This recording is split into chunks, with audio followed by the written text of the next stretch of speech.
عروج کے اوپر ہیں، اور اب لوگ صرف زبان کلامی باتوں سے مطمئن ہونے والے نہیں ہیں، وہ یہ کہتے ہیں کہ that things should be delivered.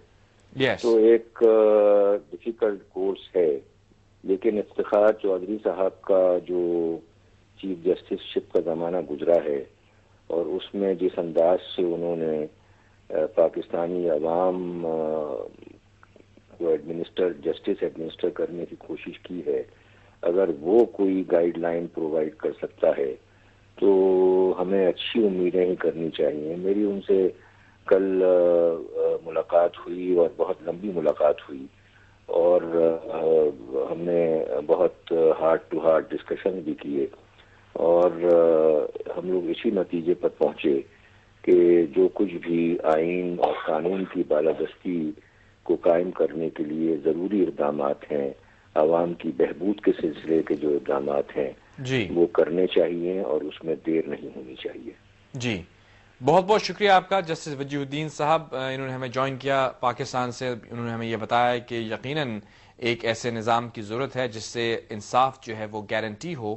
الحمدللہ چیف جسٹس صاحب تو بحال ہو چکے ہیں، لیکن توقعات کیونکہ بہت زیادہ ہے عوام کی، ان توقعات پہ پورا اترنا کیسے ممکن بنایا جائے گا؟ وہ یقیناً یوں ہی ہوگا جب ایک نظام عدل ایسا ہوگا، ایک ایسا انصاف کا سسٹم ہم ایوالو کریں گے جس سے ہر پاکستانی کو سستا اور فوری انصاف حاصل ہو سکے. میرے ساتھ اس وقت لائن پر ہیں پاکستان سے تحریک انصاف کے چیئرمین، جو خود انصاف کے نام پر اپنی پارٹی انہوں نے بنائی، وکلا تحریک میں بھی انوالو رہے، اور بہت واضح سٹینڈ رکھتے ہیں کہ انصاف جو ہے وہ معاشرے میں بہت ضروری ہے.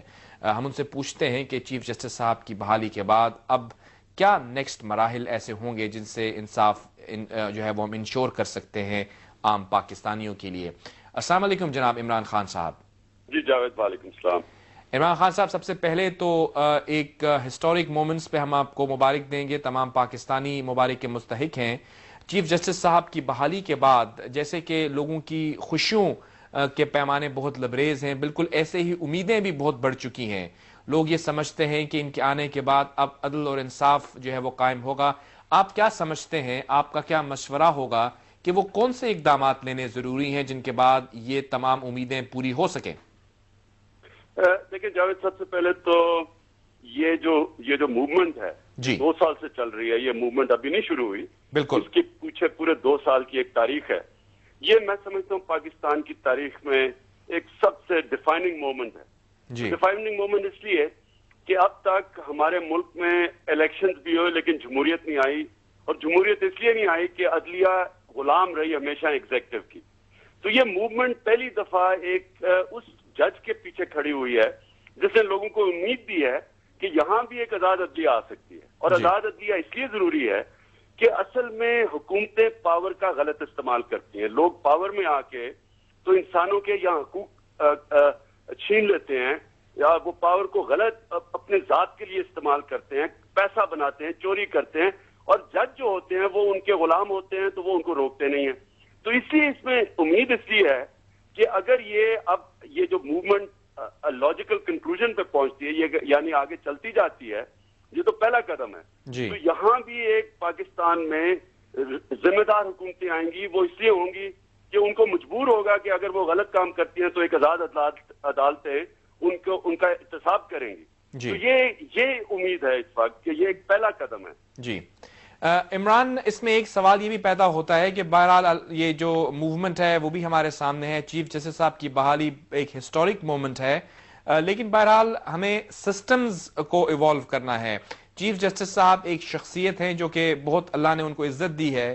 اب آپ کیا سمجھتے ہیں، کیا ذمہ داری ان کے کندھوں پہ ہے کہ وہ ایک ایسا سسٹم ایوالو کریں جو ان کی ذات پہ مرکوز نہ ہو، بلکہ تمام ہائی کورٹ لیول پر، سیشن کورٹ لیول پر، ڈسٹرکٹ کورٹ لیول پر یہ انصاف جو ہے وہ ایک عام انسان کو ملنے لگے؟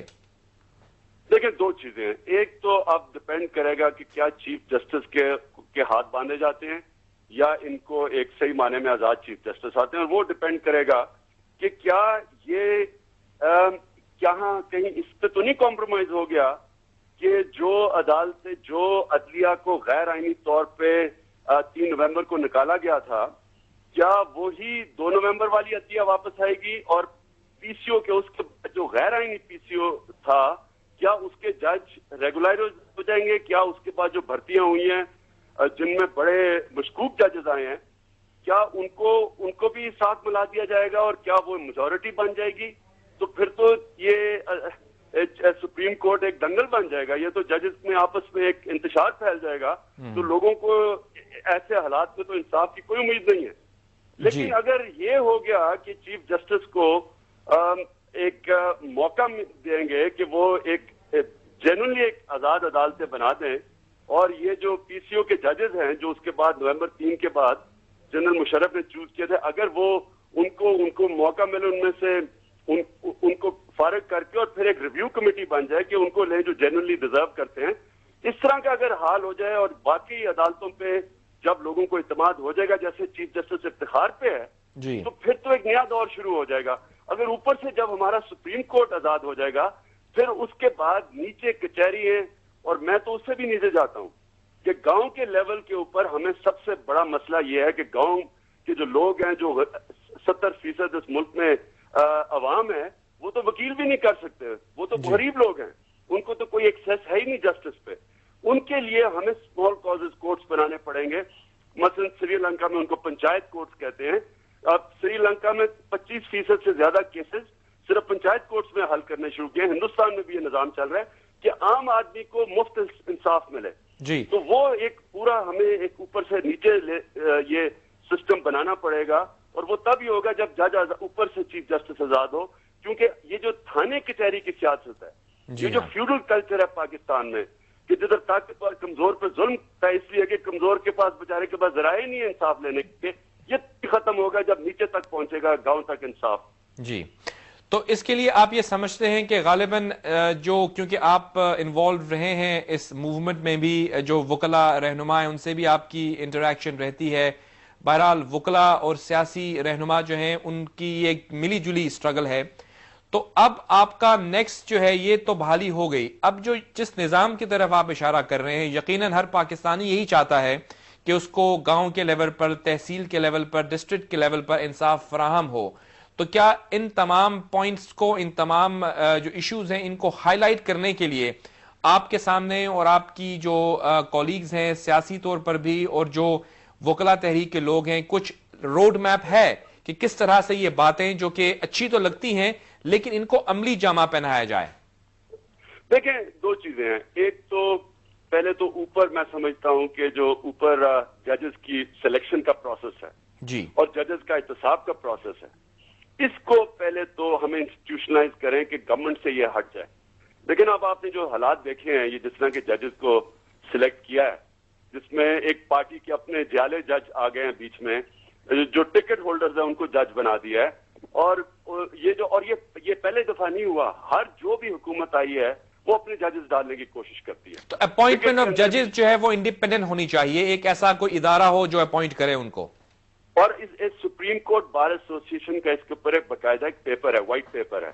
हमने अपने मंशूर में ये पहले 13 साल से डाला हुआ है कि एक जुडिशल कमीशन बने जो क्रॉस पार्टी लाइंस के ऊपर उसका चुनाव हो, जिस तरह अमेरिका के अंदर होता है कि एक पूरी सेनेट की हेयरिंग कमेटी जजेस को देखती है।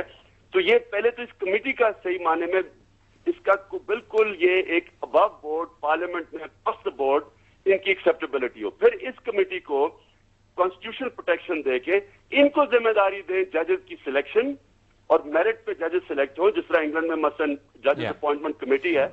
अगर आपने 10 साल की वकालत की है तो आप अप्लाई कर सकते हैं, और मेरिट के ऊपर आपको सिलेक्ट करती है कमेटी। उस तरह की ये भी कमेटी उनको सिलेक्ट भी करे, प्रमोशन भी दे, और सबसे बड़ी बात उनका इत्तेसाब भी करे। राइट, बहुत शुक्रिया आपका इमरान खान साहब। हम उम्मीद करते हैं कि इन इश्यूज पर आप हाईलाइट इनको करते रहेंगे, और ये जो स्ट्रगल है जिसको हम रूल ऑफ लॉ की स्ट्रगल कहते हैं, ये चीफ जस्टिस साहब की बहाली पर रुकेगी नहीं, बल्कि वाकई अवाम के जो मसाइल हैं इंसाफ के फरहमी के, तहसील लेवल पर, गांव के लेवल पर, डिस्ट्रिक्ट के लेवल पर, उनको इंश्योर करने के लिए एक ऐसा निज़ाम मुरतब करेंगे। और यही जिम्मेदारी गालिबन चीफ जस्टिस साहब के कांधों पर भी आई है कि वो खुद तो बहाल हुए हैं, बहुत अच्छी बात है, लेकिन अब उनकी ये जिम्मेदारी होगी कि वो अपने